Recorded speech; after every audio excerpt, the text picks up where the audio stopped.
Il semblait s'agir d'un dîner ordinaire d'une famille ordinaire dans une banlieue tranquille de Varsovie, jusqu'à ce que la petite Zuzana de 8 ans refuse de finir sa soupe. 10 minutes plus tard, la fillette perdit conscience. Et 1 heure plus tard, les experts découvrirent sur son cou une trace qui avait manifestement été laissée par quelqu'un d'autre. Les voisins décrivaient la famille comme tranquille et prospère, mais derrière la façade chaleureuse se cachait un secret qui pourrait bouleverser les idées sur ce dont une mère est capable. Le 9 mars 2024 ne se différenciait pas de centaines de jours similaires dans la banlieue tranquille et chaleureuse de Varsovie. Dans la cuisine de la maison à 2 étages de la rue Konopnica, la famille B dînait, une famille ordinaire, même exemplaire selon les déclarations des voisins. La mère Monika B, le père Marek B et la fille de 8 ans, Zuzana. À 18h55, quelque chose se produisit. La mère dirait plus tard à la police « Elle a simplement cessé de bouger et s'est effondrée sur la table. J'ai pensé à un évanouissement. » 10 minutes plus tard, à 19h05, Monika appela les secours et décrivit à l'opérateur d'une voix calme l'état de sa fille. L'enregistrement de cet appel ne contenait ni agitation ni panique, ce qui éveilla plus tard l'intérêt particulier de l'enquête. L'ambulance arriva après seulement quelques minutes. Seulement 450 mètres séparaient la maison de la famille B de la station de secours numéro 7, la plus proche. Les médecins tentèrent de ramener Zuzana à la conscience, mais il était trop tard. Le médecin légiste appelé sur les lieux remarqua immédiatement un détail inhabituel. Sur le cou de la fillette se trouvait un sillon sec et symétrique d'1,5 centimètre de largeur. Le nœud du lacet avait manifestement été serré par derrière, ce qui excluait une chute ou un accident. Le début de la rigidité cadavérique, vers 20h15, ce qui signifiait une chose. Entre l'incident et l'appel au secours, seulement quelques minutes s'étaient écoulées, mais sur ce qui s'était réellement passé, la mère ne dit rien. Monika se comportait de manière réservée et uniforme. Aux questions des policiers, elle répondait laconiquement, évitait le contact visuel et répétait que rien d'inhabituel ne s'était passé. Elle avait simplement refusé de manger et avait perdu conscience. Mais les détails découverts lors de l'examen de la scène de crime ne confirmaient nullement la version d'un évanouissement. Au centre de l'attention se trouvait l'assiette avec la soupe barszcz, du bortsch. 1/3 de la soupe était restée intacte. Les experts judiciaires établirent plus tard que l'assiette avait été arrosée de bouillon chaud frais immédiatement après l'incident, ce qui détruisit efficacement les empreintes digitales latentes d'une personne adulte. Seules restèrent les traces des doigts de Zuzana elle-même, qui avait tenu proprement la cuillère. Cela semblait inhabituel, comme si quelqu'un avait tenté précipitamment de se débarrasser de preuves possibles. Sur le sol de la cuisine gisait une ceinture en tissu d'un peignoir domestique, froissée et jetée négligemment. Exactement cette ceinture deviendrait bientôt la pièce à conviction centrale, bien qu'à ce moment-là, personne ne lui ait accordé l'importance due. Les enquêteurs l'ont seulement photographié et emballé dans un sac plastique pour l'envoyer au laboratoire. Dans la maison se trouvait un autre adulte, le père de la fillette, Marek B. Au moment de l'incident, selon ses dires, il regardait une série sur Netflix avec des écouteurs au 2e étage et n'entendit rien. Son calme et sa conviction qu'il n'avait rien vu ni entendu soulevèrent plus tard des questions sur la réalité de son alibi. Les époux B n'avaient pas été remarqués dans des conflits ouverts. Cependant, la voisine et babysitter Ewa Kay, qui avait récemment été licenciée de son travail avec la famille pour des raisons peu claires, avoua plus tard à la police que l'atmosphère dans la maison avait été tendue depuis longtemps, bien que soigneusement cachée derrière la prospérité extérieure. Un autre fragment de cette histoire apparut littéralement le lendemain. Le propriétaire d'un petit café en face de la station-service Orlen signala à la police qu'il avait soi-disant vu la voiture d'Ewa K garée devant la maison B, le soir du 9 mars. L'enregistrement de la caméra Orlen aurait pu confirmer ou réfuter cette déclaration, mais son examen fut temporairement reporté, ce qui créa la première fausse piste qui égarerait l'enquête. Pendant ce temps, Le pathologiste expliqua clairement que la version d'asphyxie accidentelle ou de chute était complètement exclue. C'était une action claire et consciente, forte et précise. La personne qui l'avait fait comprenait les conséquences de ses actions, mais pour une raison quelconque n'avait pas l'intention de les avouer. Le même soir, la police commença à établir les premières versions et à planifier les interrogatoires. La première direction, l'alibi du père, qui était à la maison mais n'avait soi-disant rien remarqué. La seconde, la vérification de la voisine babysitter, Ewa, qui aurait pu entrer dans la maison inaperçue et avoir ses propres motifs. Et enfin, la mère de Zuzana, la seule adulte dans la pièce qui était directement à côté d'elle. Les enquêteurs devaient découvrir ce qui se cachait derrière le calme extérieur de la famille B. Pourquoi la mère avait réagi si rapidement et calmement à la tragédie et à qui appartenait la ceinture qui devint la pièce à conviction centrale de l'affaire. Pour l'instant, l'enquête ne faisait que commencer. La police avait trop de questions et trop peu de faits. Car la vérité, soigneusement cachée derrière la scène quotidienne du dîner familial, pourrait être bien plus terrible que ne le soupçonnaient même les enquêteurs les plus expérimentés de Varsovie. Marek B. explique. Je regardais une série. La porte était fermée. Pourquoi n'a-t-il entendu aucun cri ? Après le premier interrogatoire, la police décida d'examiner soigneusement la version de Marek B. À ce moment-là, les déclarations du père sonnaient simples et logiques. Je n'ai rien entendu. Je regardais une série. La porte était fermée. Cependant, dans des affaires de ce niveau, la simplicité éveille toujours la méfiance. Il était nécessaire d'établir à quel point son affirmation était réaliste, surtout dans le contexte du cri découvert qui avait été enregistré par la caméra de la maison. L'enquête examina les journaux techniques des appareils dans la maison de la famille B. La Smart TV Samsung enregistra un streaming Netflix continu de 18h37 à 19h12, la série que Marek regardait. Un film d'horreur avec des effets sonores forts qui atteignaient parfois des pics de volume de 80 décibels. La police demanda aussi le protocole Bluetooth des écouteurs Sony WF-1000M3 qui appartenaient à Marek. Les journaux confirmèrent, les écouteurs étaient connectés au téléviseur et restèrent dans ses oreilles pendant tout l'épisode. Le capteur intégré confirma que l'utilisation continue de l'appareil fut enregistrée de 18h35 à 19h15. Les policiers effectuèrent des mesures directement sur la scène de crime. La porte fermée entre le salon et la cuisine réduisait le son d'environ 25 décibels. La distance supplémentaire du canapé à la porte était de 4 mètres et diminuait le volume de 6 décibels supplémentaires. Ainsi, le cri qui fut enregistré par la caméra Xiaomi à 18h55 et estimé à 85 décibels atteignit Marek à un niveau d'environ 54 décibels et fut complètement noyé par le flux sonore de la série. Le second interrogatoire de Marek se basa sur des précisions soigneuses de détails techniques. Pourquoi n'avez-vous pas enlevé les écouteurs quand vous avez entendu un bruit inhabituel ? Marek répondit sans le moindre doute. La série est pleine de bruits étranges et aigus. J'en ai entendu beaucoup de similaires dans cet épisode et j'étais sûr que le son venait de là. Je n'ai même pas pensé à vérifier. Y a-t-il eu des interruptions pendant le visionnage ? Avez-vous peut-être enlevé les écouteurs ? Non. Les écouteurs étaient fermement dans les oreilles. Le système met automatiquement la série en pause si je les enlève ne serait-ce qu'une seconde. Cela ne s'est pas produit, confirma le père. Le département technique confirma les paroles de Marek.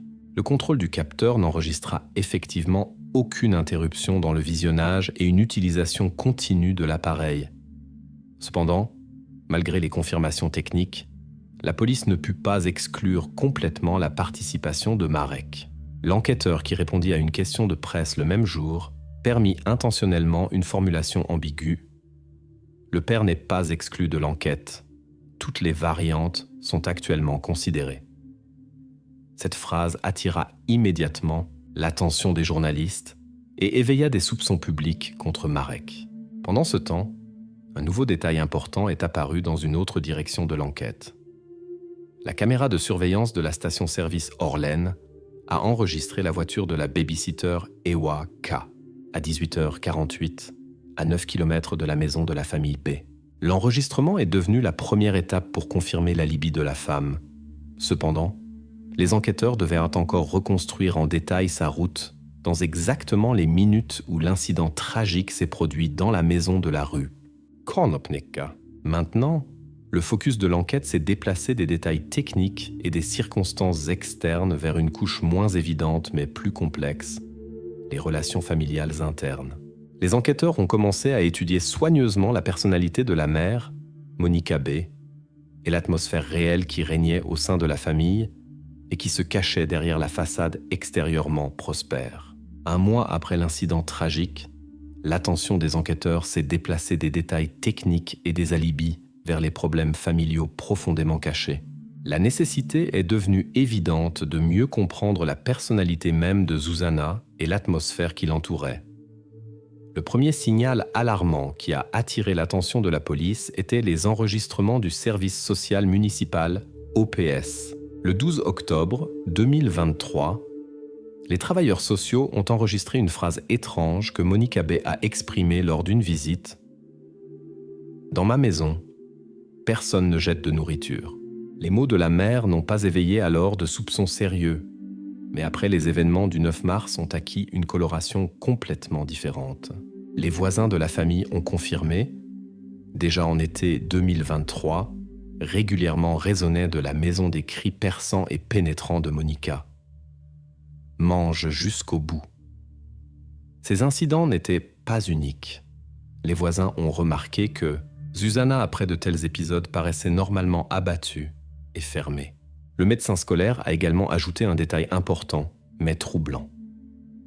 En septembre 2023, il a remarqué de petits bleus sur les mains de Zuzana, mais aucune mesure officielle n'a été prise. Le médecin a expliqué à la police qu'il n'y voyait pas de signe d'une menace sérieuse et attribuait les blessures à des jeux d'enfants ordinaires. Maintenant, ces bleus sont devenus des fragments importants du puzzle qui se composait en une image désagréable de violence intrafamiliale. Les enquêteurs ont invité à nouveau Marek et Monica B à l'interrogatoire pour clarifier ces détails. Les parents ont nié catégoriquement avoir jamais appliqué quelque mesure de punition physique ou de coercition pour manger. Leurs réponses sonnaient identiques, comme si elles étaient répétées à l'avance. Nous n'avons jamais eu de problème avec la nourriture, encore moins avec la coercition. Mais les témoignages recueillis contredisaient complètement les paroles des parents. Aux enregistrements de l'OPS et aux déclarations des voisins, les parents ont réagi brusquement et avec une irritation évidente. Cela concernait particulièrement la mère, Monica B, qui à chaque nouvel interrogatoire devenait de moins en moins retenue et répétait que les voisins inventent simplement pour paraître dans les journaux. Les enquêteurs ont pendant ce temps étudié le dossier médical de Zuzana. Ils ont établi des plaintes systématiques de la fillette concernant des douleurs d'estomac, commençant en été 2023. Le pédiatre qui l'a examinée à plusieurs reprises n'a pas pu trouver de cause médicale à ces symptômes. Ils ont alors été attribués à la tension nerveuse, sans se demander quelles pourraient être les causes de stress chez une personne de 8 ans. Parallèlement, est entré de manière inattendue dans le champ de vision des enquêtes le grand-père de Zuzana, Joseph P., 72 ans, ancien militaire, partisan de méthodes d'éducation strictes. Dans l'un des entretiens précédents, un voisin a mentionné que le grand-père réprimandait souvent les parents pour leur faiblesse et douceur excessive envers la petite fille. L'enquête a vérifié soigneusement sa localisation le jour de la tragédie. Joseph vivait dans une maison de retraite à Tomaszów-Lubelski, à 48 km de Varsovie. Le bus PKS, son seul moyen de transport disponible, voyageait dans la direction opposée, de Varsovie à Tomaszów, de 17h10 à 18h35, et ne permettait en aucun cas au grand-père d'atteindre la maison de la famille B, au moment de l'incident. Les caméras de surveillance dans la salle à manger de la maison de retraite ont également confirmé sa présence au dîner à 18h50. Cependant, les enquêteurs ne se sont pas empressés de fermer définitivement cette version, car la sévérité de ces méthodes éducatives pourrait théoriquement influencer l'atmosphère dans la famille à distance. en formant l'attitude des parents envers Zuzana. Pendant ce temps, la pièce à conviction matérielle la plus importante de l'affaire, la ceinture en tissu de la robe de chambre, attendait l'examen de laboratoire. Le rapport qui pourrait répondre à la question de qui exactement tenait la ceinture dans les mains au moment de l'incident était prévu pour le 20 avril. Exactement cette pièce à conviction pourrait confirmer ou réfuter définitivement les soupçons contre la mère, le père ou quelqu'un d'autre de l'entourage proche. Les enquêteurs n'ont pas encore annoncé à l'opinion publique l'attente des résultats. Pour eux, il était maintenant plus important de créer un portrait psychologique de la famille, de comprendre quelle relation Zuzana avait réellement avec ses parents et quelle méthode éducative se cachait derrière la façade extérieurement prospère de la maison de la rue Konopnica. Maintenant, l'attention de l'enquête s'est concentrée définitivement sur la pièce à conviction matérielle, la ceinture de la robe de chambre. Exactement, elle devait clarifier définitivement qui se trouvait près de Zuzana dans les minutes critiques. Jusqu'à recevoir les résultats de l'expertise, il restait aux enquêteurs quelques jours qu'ils ont décidé d'utiliser de manière maximalement productive en étudiant en détail la famille et l'entourage de la victime pour avoir une image claire au moment de la phase décisive de l'enquête. 3 semaines après l'examen des circonstances familiales, l'enquête approchait de la phase finale. Les enquêteurs ont reçu des résultats inattendus du laboratoire informatique qui a réussi à restaurer un segment audio très important de la caméra domestique Xiaomi qui était installée dans la cuisine. C'était une petite caméra fixée au mur à une hauteur de 170 cm à l'aide d'un support vissé qui excluait tout mouvement accidentel. Le fragment audio restauré a enregistré des sons qui ont duré moins d'1 minute, des coups clairs, des râles étouffés et des froissements caractéristiques de tissu. Ces sons coïncidaient temporellement avec le cri précédemment enregistré à 18h55, mais sont restés cachés jusqu'à présent. L'enquête s'est intéressée à la raison pour laquelle la caméra n'a pas enregistré visuellement l'incident lui-même. L'analyse des métadonnées de l'appareil a donné une réponse importante. 7 minutes avant l'incident, l'objectif a été intentionnellement tourné vers le haut, ce qui a complètement exclu l'observation visuelle de la cuisine. Les experts criminels ont découvert sur le boîtier de la caméra une trace claire de sueur et de graisse. La vérification par le système AFIS a révélé une correspondance sans erreur. La trace appartenait à Monica B. Cela a relié pour la première fois directement la mère à la tentative de cacher les circonstances de la tragédie. Un nouveau détail important était l'information d'un témoin inattendu. Le coursier du service de livraison InPost, Piotr L., a déclaré à l'enquête que le jour de l'incident à 18h52, il a vu exactement Monica à travers la fenêtre de la cuisine. Selon ses mots, elle avait l'air irritée, gesticulait nerveusement et disait évidemment quelque chose bien qu'il ne puisse pas comprendre les mots. Ces données ont été décisives pour comprendre qui se trouvait dans la cuisine 3 minutes avant le cri. Les experts informatiques ont vérifié soigneusement l'enregistrement pour détecter une falsification. Une expertise phonospectrale indépendante a confirmé l'authenticité du fragment restauré. Aucun signe de montage ou d'autres manipulations avec le son n'a été trouvé, ce qui a complètement exclu la tentative de fabrication de preuves. Les enquêteurs ont vérifié soigneusement la possibilité d'une rotation accidentelle de la caméra. Un scénario supposait que la porte aurait pu toucher l'appareil et tourner l'objectif. Cependant, après une reconstruction détaillée et des mesures, cette variante a été complètement écartée. La porte de la cuisine s'ouvrait vers l'intérieur et la trajectoire de son mouvement ne pouvait pas coïncider physiquement avec la direction dans laquelle la caméra avait été tournée. La conclusion était évidente et la seule possible. L'appareil a été tourné intentionnellement et consciemment. L'enquête a définitivement écarté la version concernant une éventuelle participation du grand-père de Zuzana, Joseph P. Les données des caméras de surveillance de la maison de retraite de Thomas Jouff ont confirmé de manière convaincante sa présence au dîner à 18h50. Dès cette minute, le grand-père a définitivement quitté la liste des suspects et a fermé la fausse piste qui avait précédemment induit les enquêteurs en erreur. Cependant, La découverte la plus importante qui a définitivement changé le cours de l'enquête fut le rapport officiel de la KGP sur l'examen de laboratoire de la ceinture de robe de chambre trouvée sur les lieux du crime.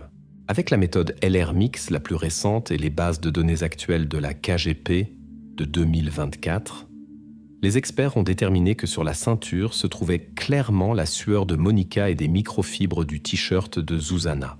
La probabilité d'une coïncidence accidentelle de ces deux traces biologiques était astronomiquement faible, 1 sur 1 million. Cette preuve a relié pour la première fois directement et indiscutablement Monica à l'incident. Le parquet a immédiatement reçu le rapport et a commencé à formuler une accusation officielle contre la mère. Monica B. s'est retrouvée pour la première fois depuis le début de l'enquête dans la position d'une personne contre laquelle existaient des preuves physiques irréfutables qui ne laissaient aucune place à des manœuvres ou des explications alternatives. Maintenant, l'enquête est entrée dans la phase décisive. Avec des preuves qui ne pouvaient être niées, le parquet a concentré ses efforts sur l'investigation du motif ainsi que sur l'établissement des circonstances de la mise en scène que la mère de Zuzana cherchait à réaliser pour cacher la vraie nature de ce qui s'était passé.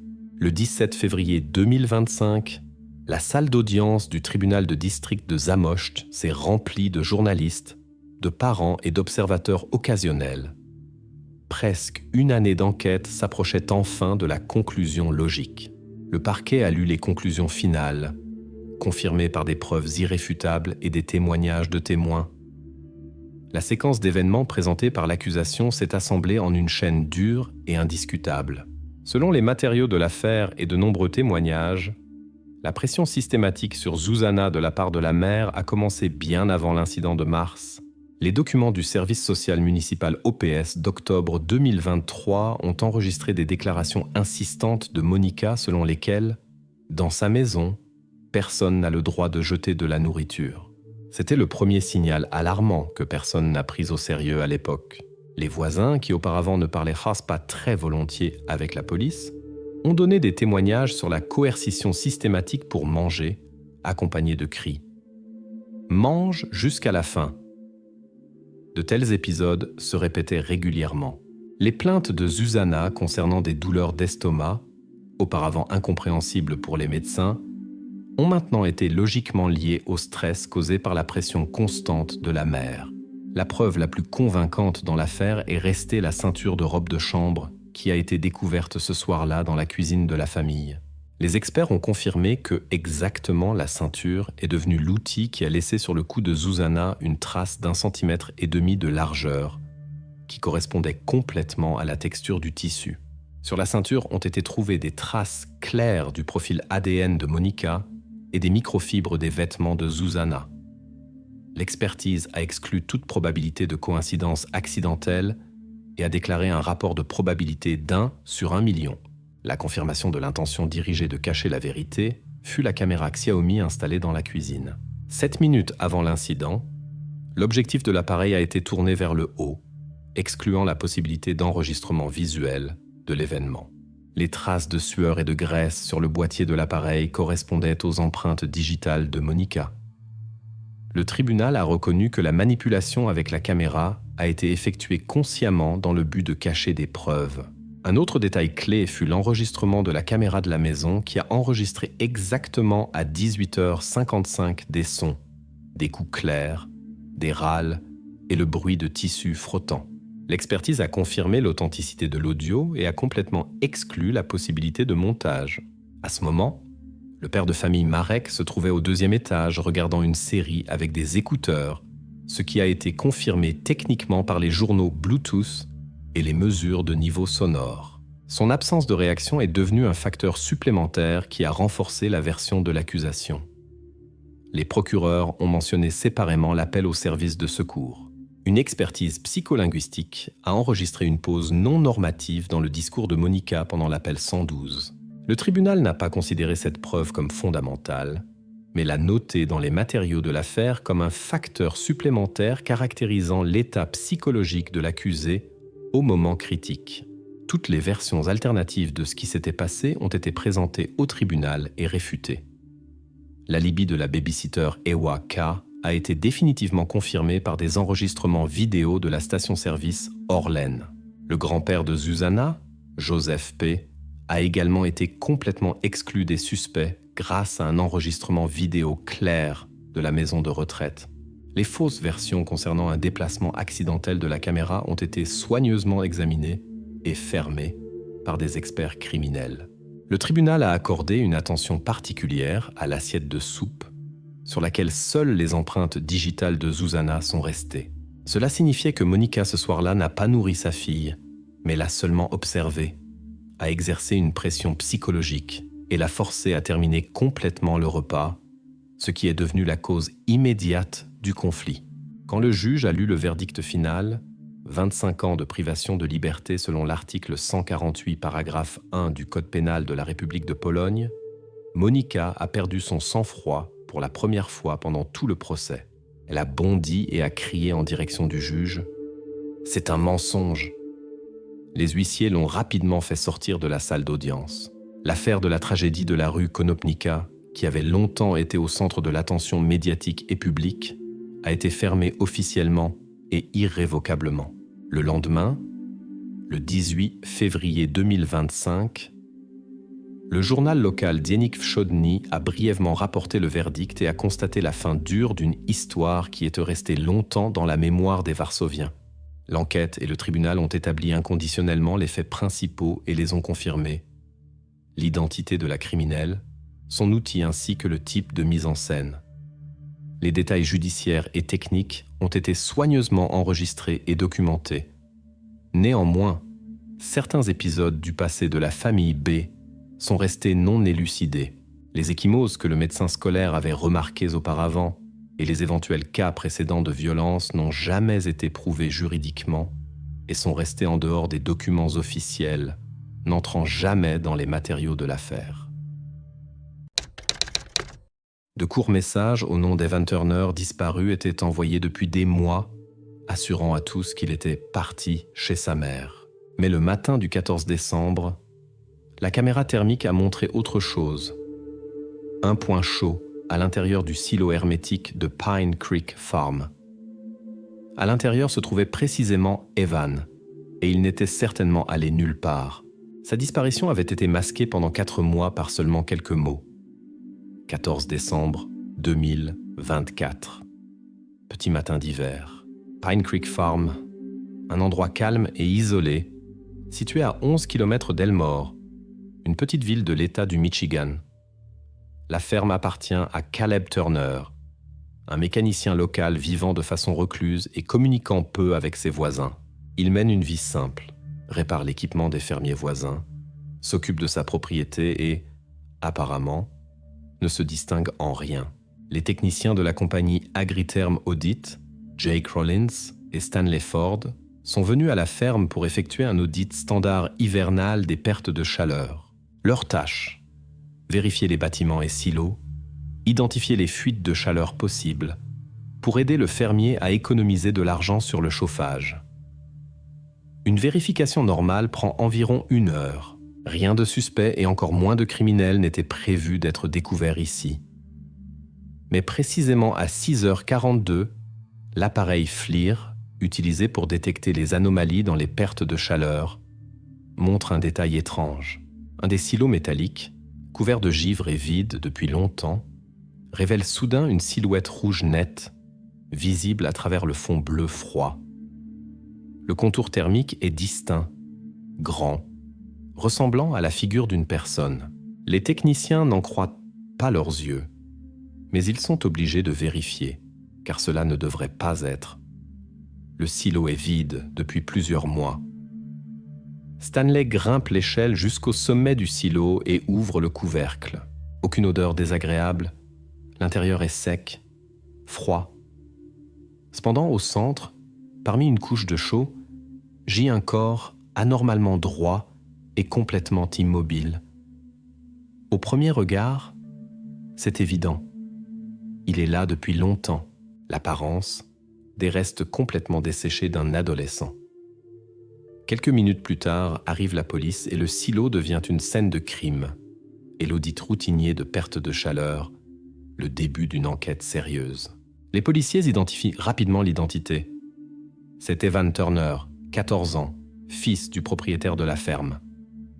Le garçon avait disparu 4 mois plus tôt. Tous ces mois, le père assurait aux voisins et connaissances qu'Evan vivait chez sa mère dans une autre ville. La version était confirmée par des messages SMS envoyés depuis le téléphone personnel d'Evan. Court, calme, absolument neutre. Personne n'aurait pu penser que derrière ces mots se cachait un mensonge. La ferme est complètement bouclée.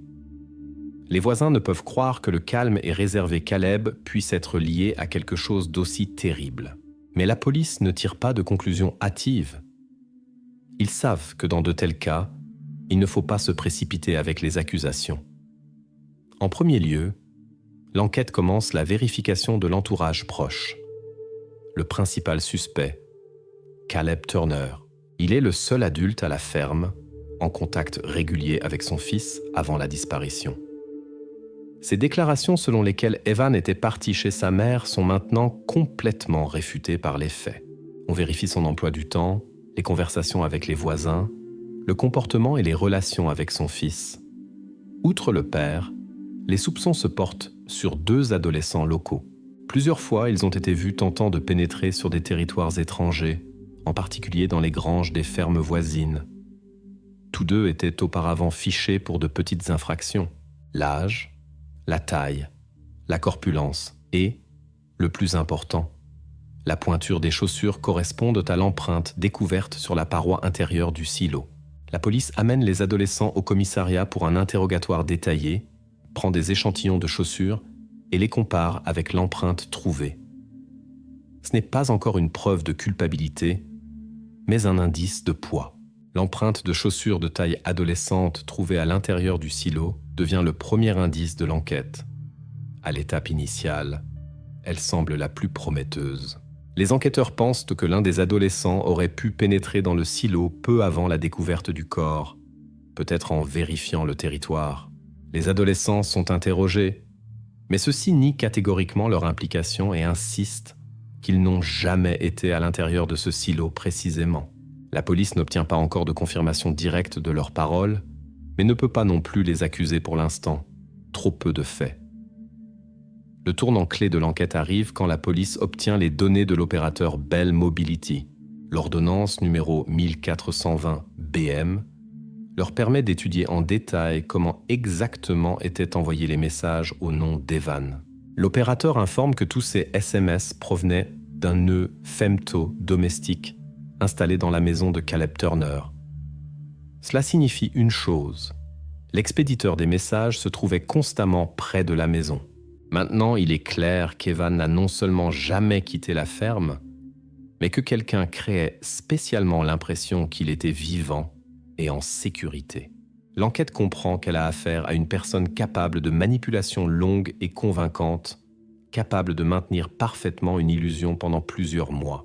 Maintenant, la principale énigme de l'enquête, qui exactement envoyait les messages? Pourquoi en avait-il besoin? Et pourquoi personne n'avait soupçonné la supercherie plus tôt? Le matin après la découverte d'Evan, la police d'Elmore approfondit les détails du mode de vie de Caleb Turner, officiellement devenu le principal suspect.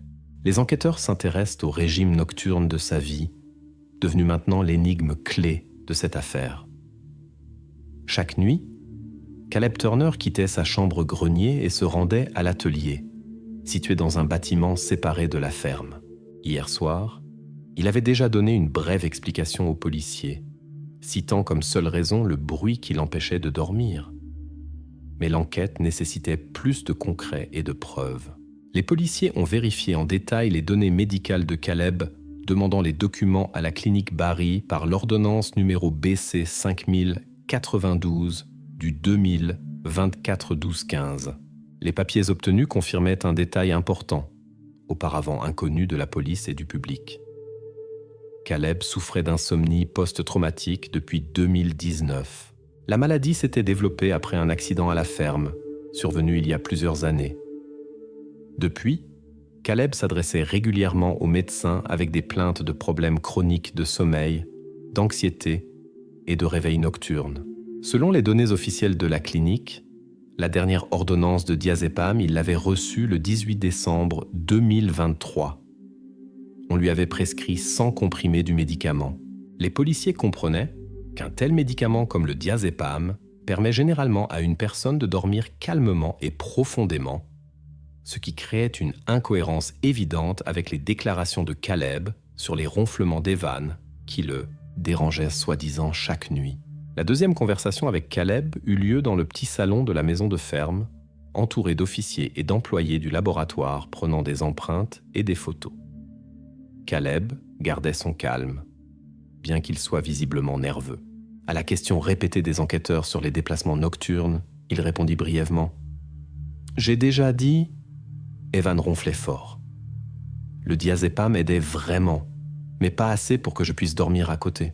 Je me réveillais chaque nuit et allais à l'atelier, parce que c'était plus silencieux là-bas. Là, je me sentais plus à l'aise. Les enquêteurs ne discutèrent pas.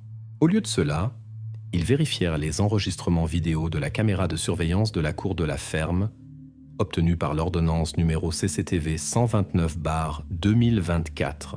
L'enregistrement fixa clairement que dans la nuit où Evan disparut, la machine Bobcat fut démarrée et fonctionna de 4h50 à 5h10 du matin. Cela ne coïncidait pas avec les déclarations initiales de Caleb, où il ne mentionnait que le sommeil ou le travail à l'intérieur de l'atelier. Cet enregistrement brisa l'intégrité de son alibi, mettant en doute les explications sur les réveils nocturnes. Les enquêteurs précisèrent auprès de Caleb qui d'autres auraient pu utiliser le Bobcat. L'homme indiqua calmement les clés accrochées à un crochet à l'entrée de l'atelier. « Elles sont toujours là. Je ne les cache pas. N'importe qui aurait pu les prendre et démarrer la machine. Ce n'est pas un secret. Il arrive que les voisins l'empruntent sans prévenir. Vous pouvez demander à n'importe qui ici. Ils vous le confirmeront. » La version de Caleb compliqua le travail de la police. Théoriquement, n'importe qui aurait effectivement pu utiliser les clés. Les enquêteurs furent contraints de laisser cette possibilité ouverte pour l'instant, bien qu'intérieurement ils considéraient un tel scénario improbable et trop commode pour le suspect. Pour l'instant, la piste restait marquée comme non fermée et nécessitait une confirmation ou une réfutation ultérieure. Pendant ce temps, les criminologues continuaient l'étude du Bobcat et firent une découverte renforçant les soupçons contre Caleb. Sur la pédale de commande de la machine furent découvertes des traces microscopiques de sang. L'analyse de laboratoire préliminaire confirma le groupe sanguin AB. C'était exactement le groupe qu'avait Evan. C'était une percée sérieuse dans l'enquête. Maintenant, il devenait évident que c'était précisément le Bobcat qui avait été utilisé pour déplacer les restes pesant environ 48 kg sur une distance d'environ 25 mètres sur le territoire de la ferme. Cette découverte changeait sérieusement la direction de l'enquête. Caleb devait expliquer comment exactement sa machine s'était trouvée mêlée à ce qui s'était passé et pourquoi il n'en savait rien. Cependant, à cette étape, l'enquête ne se dépêchait pas d'énoncer des accusations directes. L'alibi de Caleb ne faisait que craquer, mais tenait encore. Trop dépendait de l'expertise finale qui devait confirmer l'appartenance du sang trouvé précisément à Evan. Les officiers de police d'Elmore comprenaient là maintenant qu'ils avaient affaire non seulement au côté technique de l'incident, mais aussi aux problèmes personnels profonds de Caleb Turner, son insomnie chronique et la consommation de médicaments qui auraient pu influencer son comportement et ses décisions. La police d'Elmore fut contrainte d'élargir le cercle de l'enquête après que la version de Caleb selon laquelle Evan Turner était parti chez sa mère commença à s'effondrer sous leurs yeux.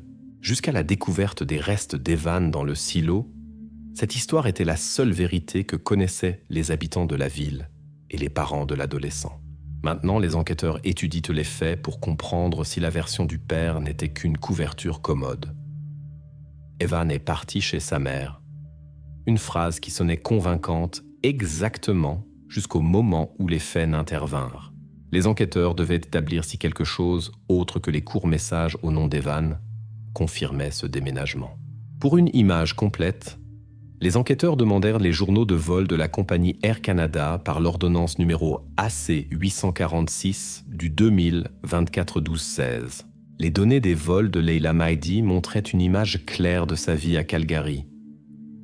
Selon les rapports de la compagnie aérienne, Leila n'avait jamais volé en Ontario dans la période de septembre à décembre 2024. Aucun billet d'avion acheté à son nom dans cette période n'était enregistré. Cela confirma immédiatement que l'adolescent n'aurait pas pu partir chez sa mère en avion. La police vérifia les flux financiers sur les comptes de Leila Mardi par l'ordonnance numéro BM 772 du 2024-12-16. Les relevés montraient des paiements mensuels réguliers de pension alimentaire de Leila à Caleb Turner, mais ne découvraient aucune dépense liée au voyage d'Evan, ni billets, ni réservation d'hôtel, ni aucune autre transaction qui aurait confirmé la version de Caleb. L'argent était transféré stablement et les dépenses pour la venue du fils n'existaient simplement pas. Les policiers menèrent un interrogatoire à distance de Leila Mardi par liaison vidéo depuis le commissariat d'Elmore à Calgary. Ces déclarations embrouillèrent encore plus l'enquête. Leila raconta qu'elle maintenait contact avec son fils régulièrement, principalement via télégramme. Le dernier dialogue complet dans le chat eut lieu le 10 janvier 2024 à 22h15. Après cela, la communication se coupa inopinément. Bientôt, elle commença à recevoir des messages d'Evan exclusivement sous forme de courts SMS. Ces messages étaient secs, formels, dépourvus de l'émotivité habituelle. Leila essayait de découvrir auprès de son fils pourquoi celui-ci avait cessé d'écrire normalement, mais en réponse ne recevait que des phrases monosyllabiques disant que « tout va bien » et « pas de quoi s'inquiéter ». Elle n'avait pas accordé d'importance particulière à ces changements, les expliquant par la fermeture adolescente et la distanciation du fils envers ses parents. Maintenant, après la terrible découverte à la ferme, elle était contrainte de reconnaître l'évident. Depuis le 11 janvier 2024, son fils avait cessé de répondre lui-même. La voisine Madame Olsen, vivant près de la ferme Pine Creek, déclara inopinément à la police que tôt le matin du 11 janvier, elle avait vu un certain coursier. Selon elle, un homme en uniforme de déménageur était arrivé dans un fourgon blanc ordinaire et avait sorti de la maison de Caleb Turner une grande valise ou un conteneur. La femme affirmait qu'il lui avait semblé que c'était précisément ce coursier qui avait emmené Evan. Les policiers traitèrent avec prudence les déclarations de la voisine, car elle ne put fournir une description détaillée de l'apparence du coursier ou du numéro du fourgon. Néanmoins, le fait de l'existence d'un tel témoin fut enregistré. Pour vérifier ces déclarations, les enquêteurs demandèrent les enregistrements des caméras de surveillance des routes proches et des autoroutes. L'enregistrement de la dashcam d'un camion venant en sens inverse, circulant sur l'autoroute Ontario Highway 43, fixa à 4h58 du matin, le 11 janvier 2024, un détail étrange. Un fourgon blanc garé sur le bas-côté avec le conteneur arrière ouvert. Sur l'enregistrement, on voit distinctement que le conteneur est vide et le conducteur absent. La police commença à vérifier activement l'enregistrement de tous les véhicules similaires et les itinéraires possibles, mais se heurta rapidement à un obstacle. La plaque d'immatriculation sur l'enregistrement s'avéra illisible et il n'y avait pas de signe distinctif clair du conducteur. Le coursier disparut aussi soudainement qu'il était apparu et aucun des services de coursiers locaux ne confirma le travail dans cette zone dans la période indiquée. Le fait de l'apparition du mystérieux coursier restait en question. Les enquêteurs admettaient que la version de Madame Olsen pouvait être seulement une coïncidence fortuite ou le résultat de ses fantasmes. Mais ils ne pouvaient ignorer le fait de l'apparition d'un véhicule inconnu près de la ferme. À ce moment, l'enquête se heurta à un nouveau problème. Même si le coursier existait, aucune confirmation qu'Evan avait quitté la ferme ne fut trouvée. Leila Mardi confirma que son fils n'était pas venu chez elle. Les journaux de vol et les données bancaires confirmèrent ses paroles. La version de Caleb sur le voyage de son fils chez sa mère s'effondrait définitivement, ne résistant pas à la vérification des faits. Maintenant, les enquêteurs devaient étudier attentivement les nouvelles étrangetés, découvrant ce qui se passait réellement le matin du 11 janvier près de la maison de Caleb Turner et qui exactement envoyait les messages à la mère, l'assurant que tout allait bien avec Evan, alors que c'était évidemment un mensonge. L'enquête continuait d'étudier les étrangetés et contradictions autour de la disparition d'Evan Turner, L'attention de la police revint aux détails techniques, qui ne semblaient pas importants auparavant. Parmi les techniciens effectuant l'inspection thermique à la ferme, apparut un nouveau témoin, Thomas Reed, employé de la compagnie Agritherm Audit, qui manipulait la caméra thermique FLIR E54. Que pouvait encore conserver l'inspection thermique FLIR, outre l'enregistrement déjà connu qui découvrit les restes d'Evan? Les enquêteurs contactèrent Thomas Reed pour vérifier attentivement tout le journal d'enregistrement de la caméra thermique. C'était précisément Thomas qui leur fournit les données de la caméra thermique, qui auparavant n'avait pas été examinée avec l'attention nécessaire. Il s'avéra que l'inspection FLIR à la ferme n'était pas effectuée pour la première fois. Exactement quelques mois avant la découverte d'Evan, le 14 janvier 2024, une vérification thermique était également effectuée à Pine Creek Farm. Les données du journal de la caméra thermique, fixées le 14 janvier 2024 à 5h07 du matin, montrent une chaleur faible, mais distinctement perceptible, diffusée à l'intérieur du même silo. À ce moment, le silo, selon les documents de la ferme, devait être complètement vide et inutilisé. Lors de l'inspection répétée du 24 mai 2024 à 6h42 du matin, la caméra thermique enregistra déjà un contour thermique brillant et net. La température à l'intérieur du silo atteignait plus 9 degrés Celsius, malgré le fort gel dehors. Cela confirmait qu'entre les deux vérifications, quelque chose avait sérieusement changé à l'intérieur du silo. Il ne devait y avoir aucune raison pour une telle chaleur, car selon tous les documents techniques et les déclarations du propriétaire de la ferme, il n'y a pas et n'y a jamais eu de chauffage électrique dans cet objet. Thomas Reed expliqua aux enquêteurs que de telles anomalies sont généralement liées à la présence de quelque être vivant ou à des processus internes qui produisent de la chaleur. La première version que la police examina, un animal tombé accidentellement à l'intérieur. Mais les experts CSI réfutèrent complètement cette version. Aucune trace de patte d'animal ne fut découverte dans le silo. L'écoutille du silo était solidement fermée de l'extérieur. La variante avec la bête sauvage fut définitivement exclue. La police essaya aussi de vérifier la version selon laquelle le silo aurait pu être un refuge temporaire pour quelqu'un parmi les sans-abri locaux. Théoriquement, une personne aurait pu y trouver un abri par une nuit glaciale. Cependant, cette version perdit aussi rapidement sa vraisemblance. L'endroit était trop isolé, l'accès au silo compliqué et aucune autre trace humaine ne fut trouvée lors de l'inspection. La version du sans-abri restait encore officiellement ouverte pour l'enquête, malgré son improbabilité. Cependant, aucun habitant local, ni les ouvriers de la ferme, ni Caleb Turner lui-même ne confirmaient la présence d'étrangers à la ferme pendant les mois d'hiver. Il n'y avait pas non plus de déclaration de disparition ou de plainte d'intrusion. Néanmoins, la police gardait encore la prudence et maintenait cette version ouverte exclusivement formellement, attendant des confirmations ou réfutations supplémentaires. Les experts CSI menèrent un nouvel examen détaillé répété du silo.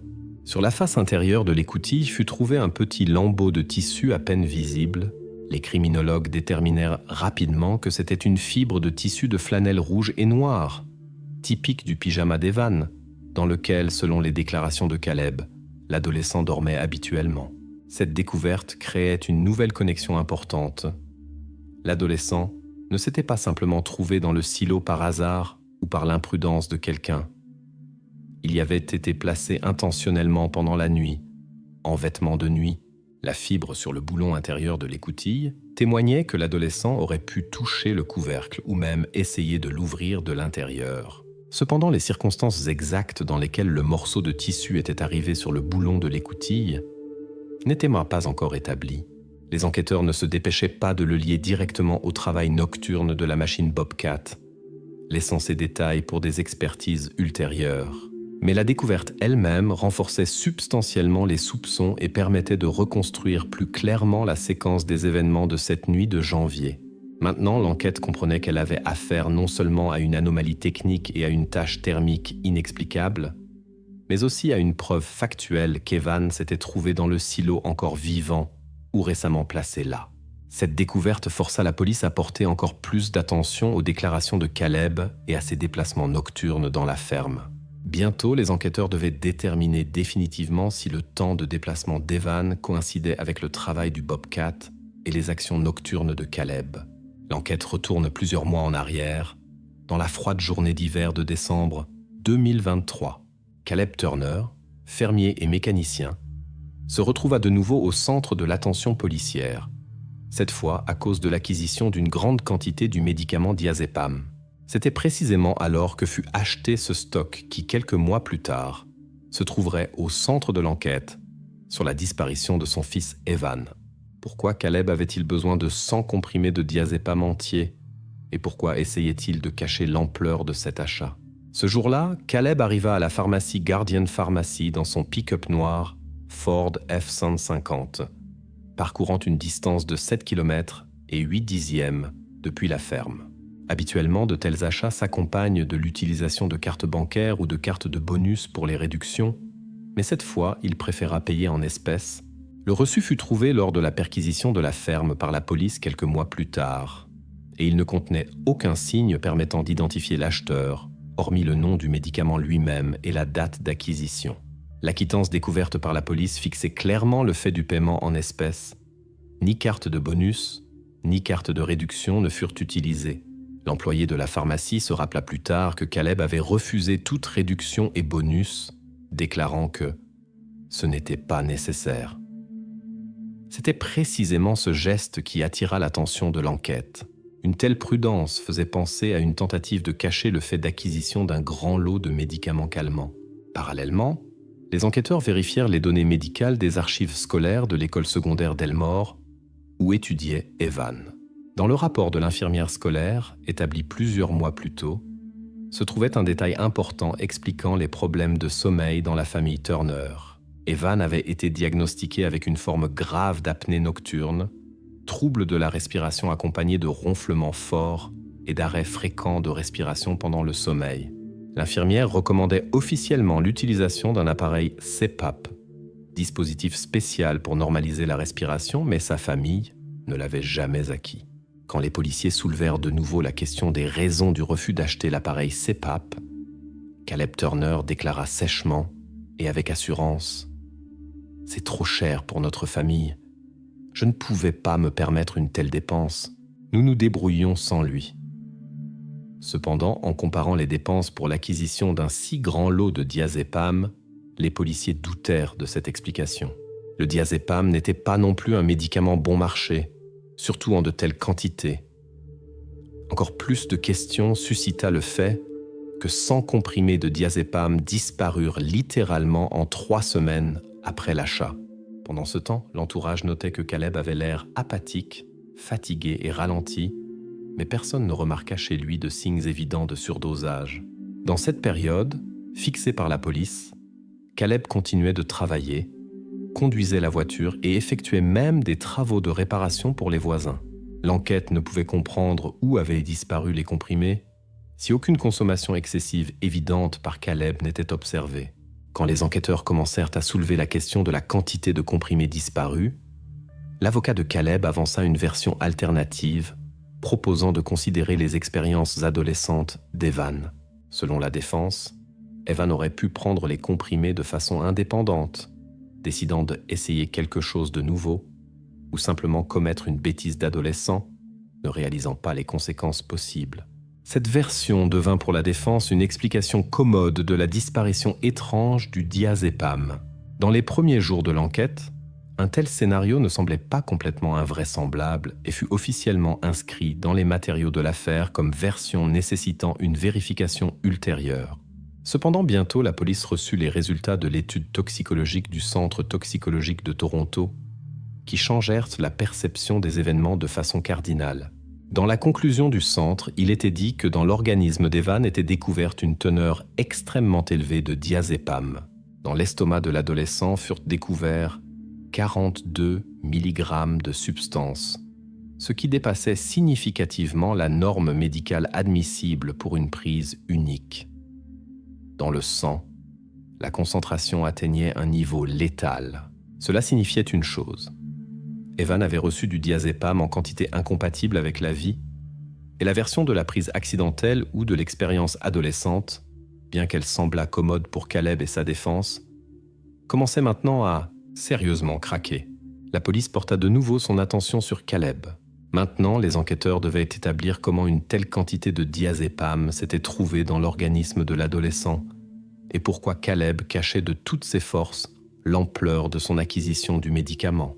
Ces détails devinrent une nouvelle direction critiquement importante de l'enquête, et la police commença à observer plus attentivement chaque action de Caleb, ses décisions financières et personnelles, comprenant que les réponses à beaucoup de questions se cachaient maintenant précisément dans cet étrange achat de comprimés du 18 décembre 2023.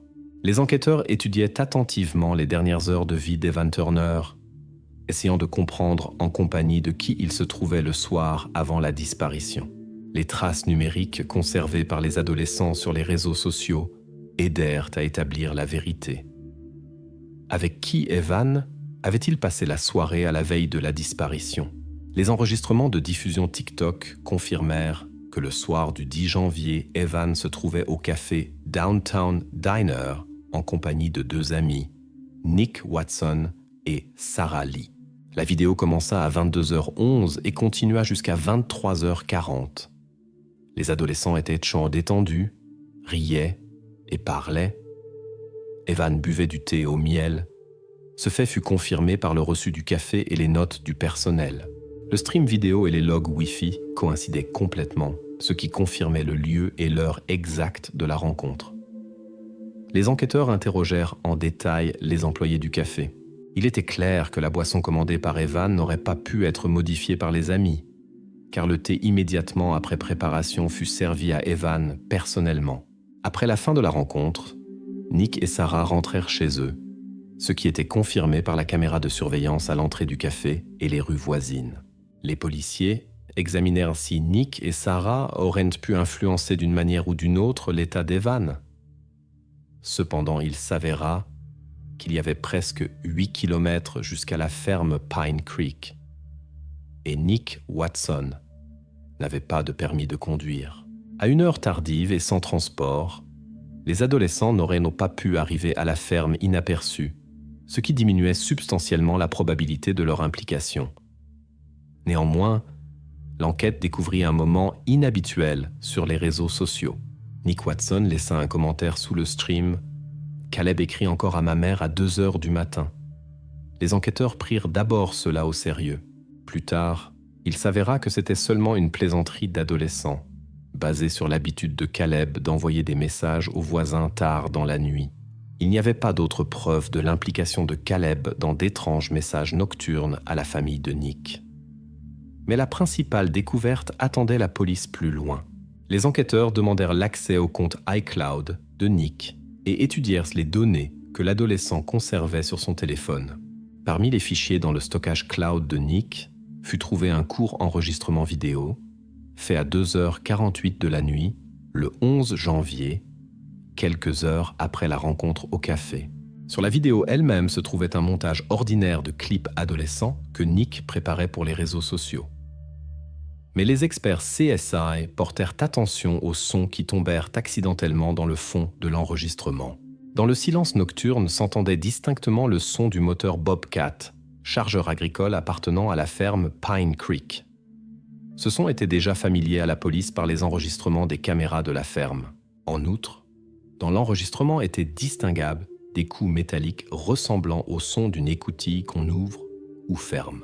Et enfin, encore un son en arrière-plan coïncidait complètement avec les ronflements d'Evan, qui avaient été fixés plus tôt dans les rapports médicaux. Les experts déclarèrent avec assurance que ces sons tombèrent sur la vidéo accidentellement par la fenêtre ouverte de la chambre de Nick.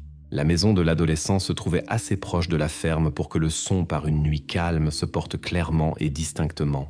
Ainsi, l'enregistrement vidéo accidentel devint inopinément une preuve importante, confirmant qu'Evan était à la ferme au moment où il travaillait la technique. Maintenant, l'enquête pouvait établir exactement l'heure des événements à la ferme dans la nuit de la disparition. Les soupçons qui portaient auparavant sur les amis d'Evan commencèrent à s'affaiblir. Il était évident que les adolescents se trouvaient loin de la ferme et devinrent seulement témoins accidentels de ce qui se passait cette nuit sur le territoire de Pine Creek Farm. Maintenant, l'enquête reçut une confirmation de poids que c'était précisément à la ferme dans la nuit tardive que furent produites les actions qui menèrent à la disparition d'Evan. Cependant, le rôle exact de Caleb dans cette affaire restait encore pas complètement éclairci. Les enquêteurs intentionnellement ne révélèrent pas à Nick et Sarah la signification des détails qu'ils avaient trouvés. Les adolescents furent laissés hors des soupçons, les considérant seulement comme témoins par coïncidence fortuite de circonstances. La question principale de l'enquête se résumait maintenant aux actions de Caleb et aux événements à la ferme, que fixa l'enregistrement accidentel du téléphone de l'adolescent. Le groupe CSI obtint l'accès aux journaux du nœud femto domestique Bell Mobility installé à la ferme Pine Creek. L'enquête espérait que ces journaux éclairciraient d'où exactement étaient envoyés ces mystérieux messages SMS qui, pendant plusieurs mois, convainquaient tous qu'Evan était vivant et se trouvait loin de la maison. Que montraient exactement les journaux du nœud femto-domestique sur l'origine des messages? Les premiers résultats de l'analyse furent secs, mais sans équivoque. Les messages au nom d'Evan furent envoyés depuis la zone d'action du nœud domestique, dont la puissance du signal constituait seulement 2 milliwatts. Le rayon d'action d'un tel dispositif ne dépassait pas 30 mètres. Techniquement, cela signifiait que l'expéditeur des messages devait se trouver physiquement près du dispositif pendant l'envoi des SMS. Les journaux montrèrent les dates concrètes d'envoi: 16 janvier, 3 février, 29 mars et 12 avril 2024. C'étaient précisément ces messages qui, soi-disant, confirmaient la localisation d'Evan à Calgary chez sa mère. CSI étudia attentivement la localisation du nœud femto et tous les bâtiments environnants. Le silo où découvrirent Evan se trouvait à une distance de 90 mètres du nœud, trop loin pour un signal si faible. En même temps, l'atelier, où Caleb passait les nuits, se situait à seulement 18 mètres du nœud femto. Les experts posèrent la question clé au technicien Bell Mobility. Existait-il la possibilité de substitution de carte SIM ou IMEI du téléphone pour envoyer un message à distance? La réponse des spécialistes fut catégorique. Non. Le réseau de l'opérateur excluait le spoofing IMEI, ce qui signifiait que les messages étaient envoyés strictement depuis le dispositif réel et depuis un lieu physique concret. L'enquête vérifia immédiatement quel dispositif était enregistré dans le réseau domestique dans les nuits d'envoi des messages. Le seul dispositif actif dans le réseau ces nuits appartenait précisément à Caleb Turner. C'était son téléphone personnel. Ainsi, la version selon laquelle quelqu'un d'autre aurait pu envoyer ces SMS s'effondra définitivement. Plus tôt était avancée l'hypothèse que le silo aurait pu être utilisé comme refuge par un sans-abri. Cette version fut vérifiée par le groupe CSI avec l'aide d'une analyse répétée des images thermiques du 14 février, 14 mars et 14 avril 2024. Toutes les images montrèrent l'absence absolue de quelque changement thermique que ce soit. Le silo se trouvait dans un état de thermostatique complète. Personne n'y entrait et n'en sortait dans ces périodes, et aucun homme n'aurait pu y rester inaperçu. Ainsi, l'hypothèse du sans-abri fut complètement exclue et officiellement fermée. L'enquête exclut aussi définitivement la participation des adolescents, Nick et Sarah, ainsi que du mystérieux coursier soi-disant aperçu par la voisine Olsen. Aucune de ces pistes n'avait plus de fondement. Le moment clé de l'enquête fut la découverte faite par les criminologues CSI lors de l'examen répété de la ferme. Pendant l'analyse détaillée de la cuisine et de ses ustensiles, CSI découvrirent des microgranules de diazépam sur la surface intérieure de la théière infuseur. L'analyse spectrale montra une coïncidence complète avec les comprimés achetés plus tôt par Caleb. C'était une preuve extrêmement importante qui liait la disparition d'Evan et le niveau létal de diazépam trouvé dans son organisme avec un objet domestique ordinaire.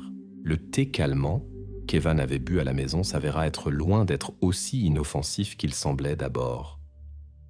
CSI confirmèrent que les microparticules n'étaient pas une contamination accidentelle, mais un ajout intentionnel de substances. Maintenant, l'enquête savait comment exactement le diazépam était arrivé dans l'organisme de l'adolescent.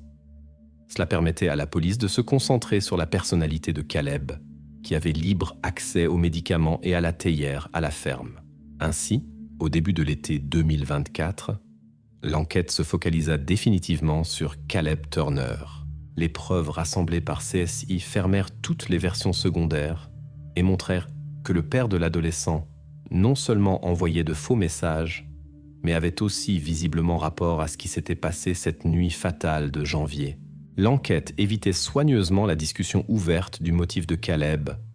Cependant, les preuves se disposaient en une chaîne unique, dirigée précisément contre lui.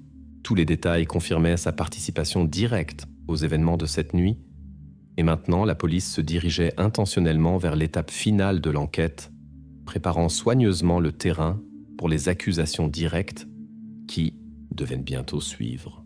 L'affaire d'Evan Turner n'était plus une énigme avec de multiples versions. Elle devint une affaire clairement délimitée contre un homme cachant ses actions derrière le masque d'un père attentionné et voisin. C'était précisément Caleb Turner qui se trouvait au centre de tous les faits et circonstances rassemblés par l'enquête. Maintenant, CSI attendait la dernière étape de l'enquête, sur laquelle il restait à formuler le motif final, pas encore énoncé officiellement.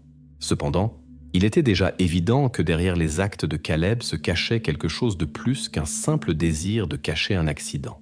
L'enquête s'approchait des réponses, et ces réponses devaient complètement détruire l'image de Caleb Turner telle que la connaissaient les habitants d'Elmore. L'enquête atteignit cette étape où plus personne ne pouvait douter du rôle clé de Caleb. Devant se trouvaient seulement les étapes formelles de la procédure et les accusations officielles. Mais pour l'instant, le motif restait caché, et c'était la dernière énigme séparant les enquêteurs de l'achèvement de l'enquête. L'enquête s'approcha étroitement du motif des actions de Caleb Turner. Avec chaque nouveau fait, l'image du mécanicien calme et renfermé de Pine Creek Farm cessait de paraître telle que la présentaient les voisins et connaissances. Sous le calme extérieur se cachait la pression que Caleb éprouvait à cause du manque constant de sommeil et des problèmes financiers. Maintenant, l'enquête devait comprendre jusqu'où il aurait pu aller pour obtenir ce dont il avait cruellement besoin, le silence nocturne absolu. À quoi Caleb était-il prêt pour obtenir le silence absolu? Les documents financiers de la compagnie Kingston Rail Maintenance, où Caleb travaillait en extra dans les équipes de nuit, révélèrent un détail important. À cause de retards constants, son salaire subissait régulièrement des amendes. 3 retards fixés en novembre 2023 menèrent à une déduction de 10%. Cela frappa sérieusement son budget, aggravant la tension financière.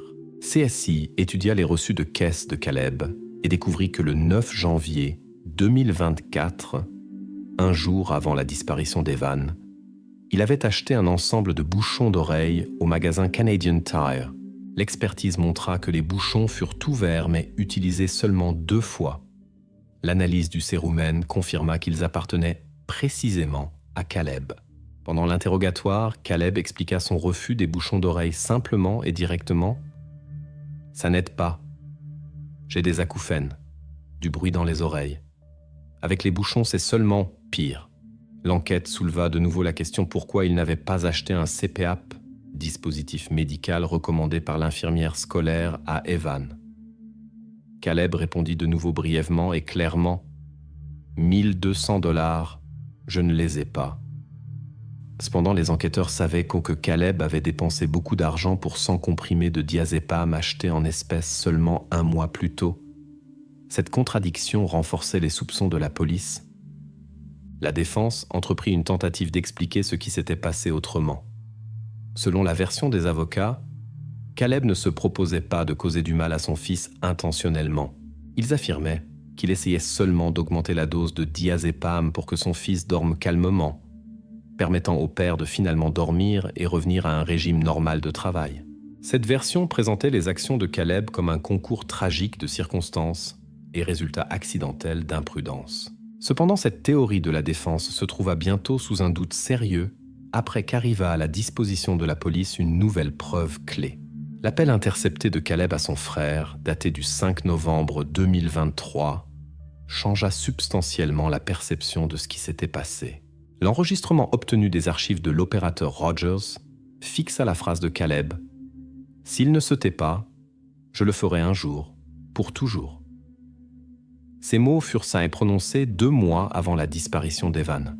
On ne pouvait les ignorer ou les attribuer aux émotions du moment. Caleb admettait visiblement les mesures extrêmes et ce fait détruisait la version de la défense sur le caractère accidentel et l'imprudence dans ses actes.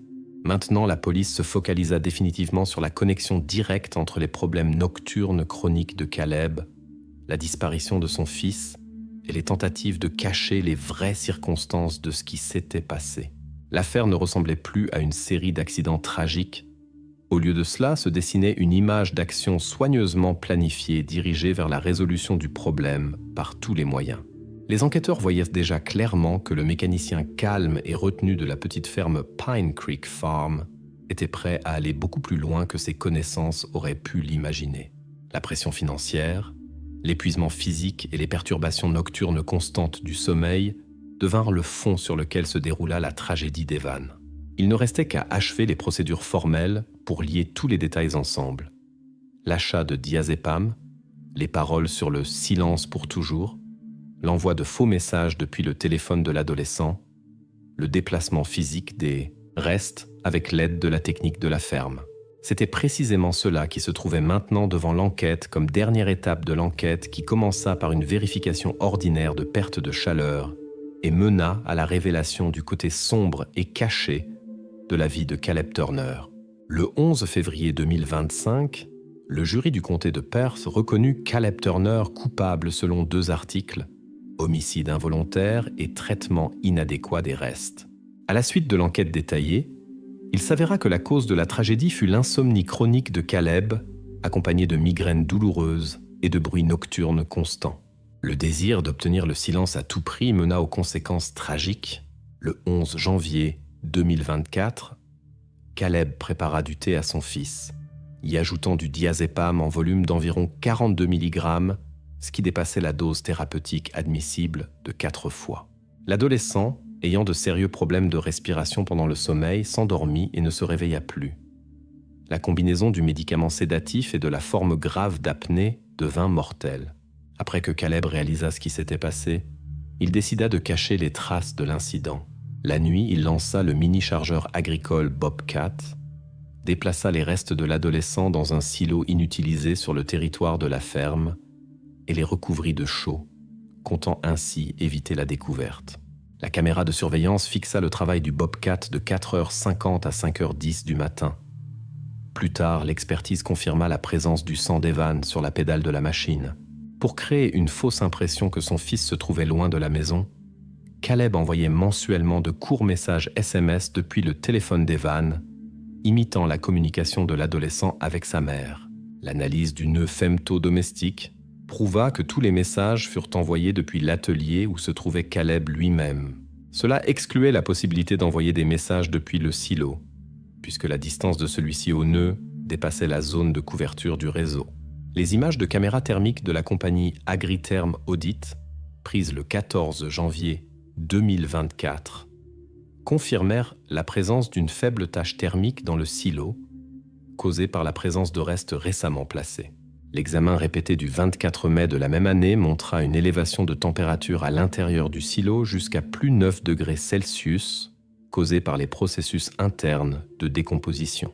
Au cours des audiences judiciaires, la défense prouvait obstinément que les actions de Caleb n'étaient beau pas intentionnelles et qu'il n'avait pas l'intention de causer un mal sérieux à son fils. Cependant, l'accusation réussit à briser définitivement cette version grâce aux preuves présentées. L'enregistrement de conversation téléphonique du 5 novembre 2023 entre Caleb et son frère, dans laquelle Caleb déclara « S'il ne se tait pas, je le ferai un jour pour toujours », joua un rôle décisif au tribunal. En plus, furent représentées les fiches de paie montrant les amendes financières régulières de Caleb pour retards au travail causés par le manque chronique de sommeil. Les jurés, tenant compte de la reconnaissance partielle de Caleb et de l'absence de preuves directes d'un meurtre planifié à l'avance, rendirent le verdict. 16 ans de privation de liberté avec exécution dans un établissement correctionnel de régime strict. Après l'énoncé du verdict, Caleb fut escorté du bâtiment du tribunal vers la maison d'arrêt. Les portes de l'établissement se fermèrent derrière lui définitivement, marquant la fin de l'enquête longue et tendue. La ferme Pine Creek, après ces événements, resta complètement abandonnée. Quelques semaines plus tard, les inspecteurs de la compagnie Agritherm Audit menèrent encore un examen de contrôle du territoire. Le silo où Evan avait été trouvé plus tôt s'avéra parfaitement froid. Aucun signe de chaleur ou de vie n'était plus fixé. Ainsi, l'histoire tragique qui commença par une vérification ordinaire de perte thermique se termina par la révélation complète d'une des affaires les plus mystérieuses de l'histoire du comté de Perth.